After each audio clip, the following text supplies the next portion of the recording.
Al nostre territori tenim unes terres molt riques que durant tota la història han sigut molt ben llaurades. Depenent de la comarca destaquen uns o altres. Per exemple, així, a la comarca de l'Alcalatén, a Llucena, destaca este arbre. Un regal per al nostre paladar que ens dona el fruit del préssec de la molla roja que descobrim en el següent reportatge. La gent que no conega el préssec de molla roja, això què és, Pepe? Quin fruit és? El préssec de la molla roja és més gustós i més bo. És un préssec d'ací de tota la vida, antic, perquè totes les frutes antigues són molt més bones que les modernes.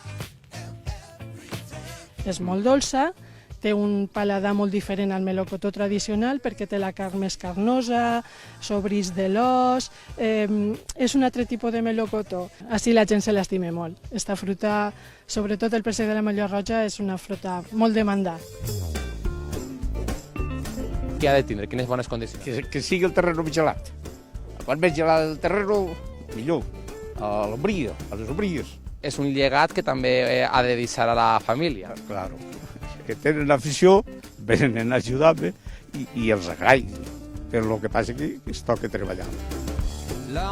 I jo de mon pare intenta aprendre a podar-los, a injertar-los, a treballar-los en definitiva per a no perdre el que ells han estat tota la vida intentant deixar-nos en herència, no? Diguem.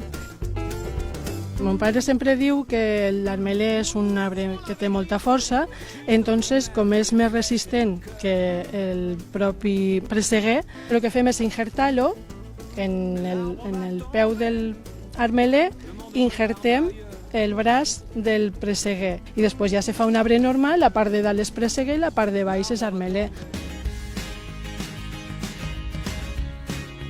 Fiquem la fruta dins de la bolseta, se grapa i entonces així dins ja no entra ningún tipus de bactèria, ningún tipus d'animalet lífica i res. El fruit se fa aixina de gros, igual, madur, en el mateix color, molt gustós, i evites el pulveritzar. El que se trata en la bolsa és de no pulveritzar, de que sigui el més natural possible i que mengem les coses del terreno naturals, clar. Menges una fruita bona i és el millor que pugui jo. Per a fer un préssec bo hi ha moltes coses, però que hi ha que fer-les. Podar-lo ben podat i que faci bona fruita. Que faci gordos, després aclarir-lo, i jo no conec altre secret. Jo conec gent que ha vingut dels pobles de València, per exemple, i este préssec no el coneixen. Entonces, pues claro, és una novetat, però molt agradable. Els ha agradat, a la majoria de gent li agrada.